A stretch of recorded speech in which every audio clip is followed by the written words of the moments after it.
प्यारी के बुझलस खेल खिलौना तुरले बायर मान हो। हंसत खेलत मोर रहल जिंदगिया बनवले बा शमशान हो। प्यारी के बुझलस खेल खिलौना तुरले बायर मान हो। हंसत खेलत मोर रहल जिंदगिया बनवले बा शमशान। अखिया में हमरा बस लोर दिले बा। मन मोहर जाई मुँह मोड़ दिले बा। सोन मोहर जाई दिल तोड़ दिले बा।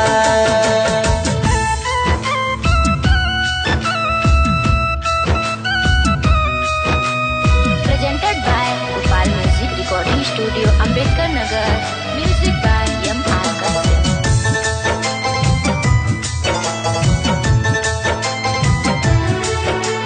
शीशा जैसे दूर के दिलवा कोइला बेवा भाई हो।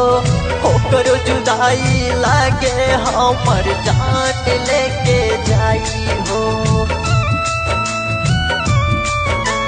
शीशा जैसे दूर के दिलवा कोइला बेवा भाई हो।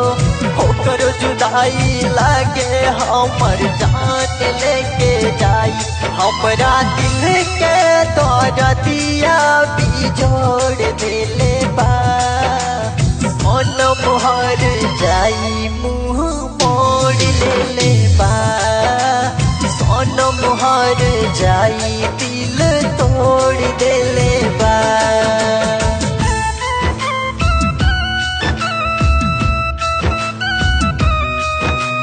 Presented by Gopal Music Recording Studio, Ambedkar Nagar.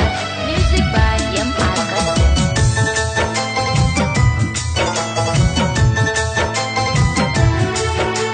जन्म जन्म साथ जिए मरे के कैले रहलू वादा हो। वादा के दूर के हमसे कैलस बड़का धागा हो।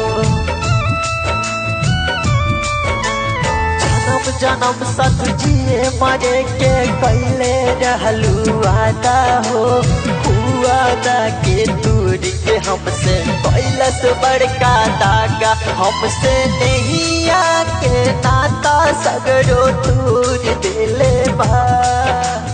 मन मोहर जाई मुँह मोड़ दिले बा। सोन मोहर जाई दिल तोड़ दिले बा।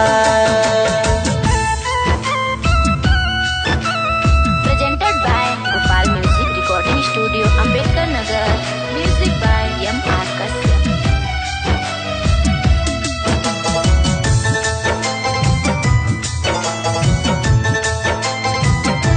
कुछ समझ ना आवे हमके मोनू राजियार हो। प्यार में कौन गलती भइल रुसली जान हमार हो। कुछ समझ ना आवे हमके मोनू राजियार हो। प्यार में कौन गलती भइल रुसली जान हमार। आदित्य के अपना हलिए पछोड़ दिले बा। मन मोहर जाई मुँह मोड़ दिले बा। सोन मोहर जाई दिल तोड़ दिले बा। प्यारी के बुझलस खेल खिलौना तुरले बायर मान हो। हंसत खेलत मोर रहल जिंदगिया बनवले बा शमशान। अखिया में हमरा बस लोर दिले बा। मन मोहर जाई मुँह मोड़ दिले बा। सोन मोहर जाई दिल तोड़ दिले बा। Presented by Gopal Music Recording Studio, Ambedkar Nagar.